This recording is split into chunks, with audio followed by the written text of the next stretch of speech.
Fala, concurseiro! Pronto para mais uma etapa da jornada rumo ao concurso dos seus sonhos? Hoje vamos abordar algumas dicas e técnicas que farão a diferença para a sua preparação. E aí, bora para a aula? Olá, sou a professora Daniele e hoje nós estaremos conversando sobre transtornos psíquicos ou transtornos mentais.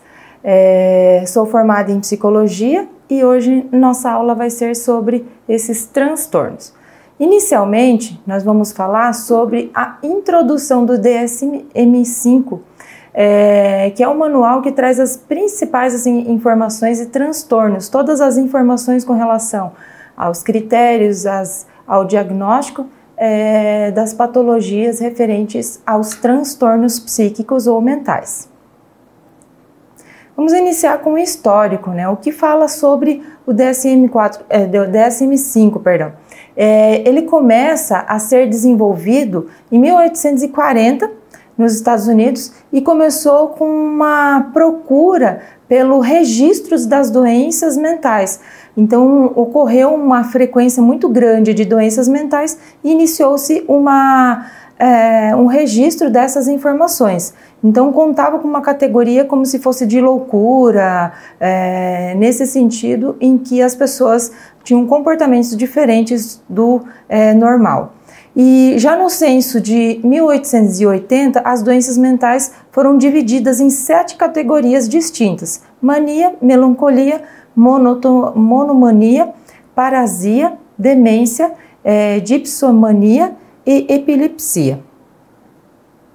E a partir daí, no início do século XX, o Exército norte-americano, juntamente com a Associação dos Veteranos, desenvolveram uma das mais completas categorizações para aplicação nos ambulatórios, que prestavam atendimento aos ex-combatentes.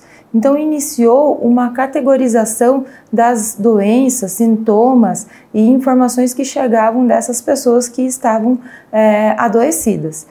E essa categorização facilitou uma aplicação de diagnóstico e tratamento para essas pessoas. Em 1948, sofre forte influência desse instrumento, a Organização Mundial da Saúde inclui pela primeira vez uma seção destinada aos transtornos mentais na seção da edição de seu Sistema de Classificação Internacional de Doenças no CID-6. Ou seja, em 1948, a OMS incluiu essa categoria no CID. Então, o CID começou a aplicar, a categorizar e incluir as doenças mentais como doenças. A partir da primeira edição do Manual de Diagnóstico e Estatístico de Transtornos Mentais, no caso o DSM, foi publicado pela Associação Psiquiátrica Americana, a APA, em 1953, sendo o primeiro manual de transtornos mentais focados na aplicação clínica, ou seja, para a gente conversar e falar e estudar sobre os transtornos mentais, é importante a gente fazer este estudo através do DSM. Então, o histórico começa lá em 1900 e ele vem até hoje sendo estudado e aperfeiçoado. O DSM-1 consistia basicamente em uma lista de diagnósticos categorizados, com um glossário que trazia a descrição clínica de cada categoria de diagnóstica. Apesar de rudimentar, o manual serviu para motivar uma série de revisões sobre questões relacionadas às doenças mentais. E o DSM-2, desenvolvido paralelamente com o CID-8, foi publicado em 1968 e era bastante similar ao DSM-1, trazendo uma descrição, trazendo discretas alterações na terminologia. Ou seja, o DSM-2 seguiu os passos do DSM-1, somente atualizando e aperfeiçoando e trazendo mais algumas doenças, transtornos, sintomatologias, enfim, situações que vieram agregar o DSM-2. Em 1980, a APA publicou a terceira edição do seu manual, introduzindo importantes modificações metodológicas e estruturais, que em parte se mantiveram até a recente edição. sua publicação representou um importante avanço em termos de diagnóstico dos transtornos mentais, além de facilitar a realização de pesquisas empíricas. Então, o DSM-3 ele veio com uma série de estruturas e eixos para a classificação das doenças e sintomas das pessoas. Então, ele veio com uma estrutura em que facilitava o clínico ou as pessoas que trabalhavam com o diagnóstico a diagnosticar as pessoas. Porém, com vários estudos, esses estudos foram se aperfeiçoando. No DSM-3, ele foi um importante e apresentou um enfoque mais descritivo, com critérios explícitos de diagnóstico organizados em um sistema multiaxial, com o objetivo de oferecer ferramentas para clínicos e pesquisadores, além de facilitar a coleta de dados estatísticos. As revisões e correções ocorreram sobre o manual, levando uma nova publicação em 1987. Então, após 7 anos, teve uma nova publicação com novas revisões e novas informações e correções com relação aos diagnósticos e transtornos específicos daquela época, estudados até aquela época. A proliferação de pesquisas, revisões bibliográficas e testes de campo permitiram que, em 1994, a APA lançasse o DSM-4. A evolução do manual representava um aumento significativo de dados, a inclusão de diversos novos diagnósticos descritos com critérios mais claros e precisos. Então, uma revisão dessa edição foi publicada em 2020 e em 2013, utilizada formalmente até 2013. 2013 foi a publicação do DSM-5. Então, o DSM-4, ele teve uma inclusão significativa de dados, informações, novas pesquisas, novas revisões para o diagnóstico das doenças e transtornos mentais. O DSM-5 foi oficialmente publicado em 18 de maio de 2013. É a mais nova edição do Manual Diagnóstico e Estatístico de Transtornos Mentais da Associação, da APA. A publicação é resultado de um processo de 12 anos de estudo, revisões e pesquisas de campo realizados por centenas de profissionais divididos em diferentes grupos de trabalho. O objetivo final foi o de garantir a nova classificação com a inclusão, reformulação e exclusão de diagnósticos, fornecesse uma fonte segura e cientificamente embasada para aplicação em pesquisa e na prática. Ou seja, o DSM-5 trouxe uma nova classificação, uma nova forma de se olhar o transtorno mental ou transtornos psíquicos na questão do ser humano. Trouxe uma revisão completa e revisou todo o manual, desde todos aqueles eixos que tinham inicialmente lá no DSM-3, que foram levados para o DSM-4, e o DSM-5 fez uma revisão geral de todas essas classificações e atualizou todos os estudos com relação aos transtornos. Em seu aspecto estrutural, o DSM-5 rompeu com o modelo multiaxial introduzido na terceira edição do manual. Os transtornos de personalidade e o retardo mental, anteriormente apontados como transtornos do eixo 2, deixaram de ser condições subjacentes e se uniram aos demais transtornos psíquicos no eixo 1. Outros diagnósticos médicos costumeiramente listados no eixo 3 também receberam o mesmo tratamento. Ou seja, teve uma reformulação dos eixos 1, 2 e 3. Essa reformulação seguiu em que patamar? Conceitualmente, não existem diferenças fundamentais que sustentem a divisão dos diagnósticos nos eixos 1, 2 e 3. O objetivo da distinção era apenas o de estimular uma avaliação mais completa e detalhada do paciente. Ou seja, os eixos eles traziam informações em que complementavam o diagnóstico.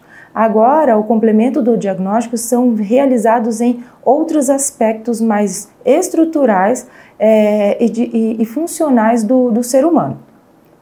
Fatores psicossociais e ambientais do eixo 4 continuam sendo foco de atenção, mas o DSM-5 recomendou que a codificação dessas condições fosse realizada com base no capítulo do CID-10. Fatores que influenciam o estado mental e o contato com os serviços de saúde, que são os códigos Z. Por fim, a escala de avaliação global do funcionamento, anteriormente empregada no eixo 5, foi retirada do manual. Ou seja, hoje os fatores psicossociais e ambientais do indivíduo, do ser humano, eles são muito mais considerados e classificados. O comportamento do indivíduo no seu sistema, no seu dia a dia, junto com seus pares e as pessoas que estão à sua volta, fazem toda a diferença na hora de um diagnóstico mais preciso. E essa é a proposta do DSM-5. Por diversos motivos, entendeu-se que a nota de uma única escala não transmite informações suficientes e adequadas para a compreensão global do paciente. A APA continua recomendando a aplicação das diversas escalas que possam contribuir para cada caso e apresenta algumas medidas de avaliação. Ou seja, o DSM-5 ele traz informações em que vão enriquecer o diagnóstico do clínico, do profissional que está fazendo o diagnóstico de uma pessoa. Essa é a ideia central e objetivo central do novo manual, em que não se concentra em um manual em que vai seguir à risca todas as informações. É um manual em que vai trazer as orientações fundamentais para que o profissional consiga fazer uma melhor classificação e diagnóstico daquela pessoa. O DSM-5 reconheceu que é cientificamente prematuro propor definições alternativas para a maior parte dos transtornos. A estrutura organizacional se destina a funcionar como uma ponte para as novas abordagens diagnósticas, sem interromper as pesquisas nem as práticas clínicas atuais. Uma reformulação de objetivos de pesquisa nesses moldes também deve manter o DSM-5 como base para o desenvolvimento de abordagens dimensionais ao diagnóstico que provavelmente irão complementar ou superar abordagens categóricas atuais e nos próximos anos. Ou seja, o DSM-5 ele traz uma abordagem pensando em acolher as novas pesquisas que estão sendo realizadas e revisões que podem ser utilizadas e incluídas no manual. Ele é um manual que traz orientação com relação aos possíveis diagnósticos, a uma orientação de como melhor atender e trabalhar aquele ser humano. Para melhor utilidade clínica, o DSM-5 foi organizado a partir de considerações sobre o desenvolvimento e ciclo vital. Ou seja, ele traz uma classificação desde o início da vida do ser humano até a fase adulta. E esse período de início da fase infantil, na fase do ser humano inicial, até a fase adulta e o envelhecimento, traz informações importantes para se fechar um diagnóstico. Inicia-se com diagnósticos que acredita-se que reflete o processo de desenvolvimento que se inicia no início da vida, por exemplo, o neurodesenvolvimento e espectro da esquizofrenia e outros transtornos psicóticos, seguidos por diagnósticos que manifestam com mais frequência na adolescência e no início da fase adulta. Esses exemplos que são os transtornos bipolar, depressivo e de ansiedade. E termina com diagnósticos relevantes para a vida adulta e idades mais avançadas. Por exemplo, os transtornos neurocognitivos. Uma abordagem semelhante foi seguida e sempre que possível dentro de cada capítulo. Essa estrutura organizacional facilita o uso abrangente das informações para se tomar uma decisão diagnóstica. Ou seja, ele traz os principais transtornos de neurodesenvolvimento inicial da vida, com as principais características e aspectos, e esses transtornos que se desenvolvem ou que começam a aparecer na infância, eles podem seguir até a fase adulta, gerando outros transtornos ou não. Então, tudo precisa ser avaliado desde o início da vida infantil da pessoa, fase adolescência, fase adulta, até chegar à idade atual daquela pessoa. Então, fazendo essa análise, o DSM-5 ele traz os principais transtornos do início da vida, da metade da vida e mais para o final da vida. A organização proposta dos capítulos do DSM-5 após os transtornos de neurodesenvolvimento baseia-se em grupos de transtornos internalizadores, ou seja, emocionais e somáticos, e os transtornos externalizantes, que são transtornos cognitivos e outros transtornos. Então, se espera que essa organização estimule mais sobre os estudos fisiopatológicos subjacentes que dão origem ao diagnóstico de comorbidades e heterogeneidade de sintomas. Então, assim, o DSM traz um agrupamento desses transtornos. Ele traz os principais transtornos que estão sendo mais internalizantes, os externalizantes, e assim como outros transtornos neurocognitivos, trazendo uma classificação de acordo com os diferentes estudos que estão sendo desenvolvidos e atualizados constantemente. Hoje, vários transtornos não têm uma característica igual para todos. Todos têm suas particularidades e um diagnóstico inicial e características principais. Então, mais para frente a gente vai estudar sobre o transtorno do autismo.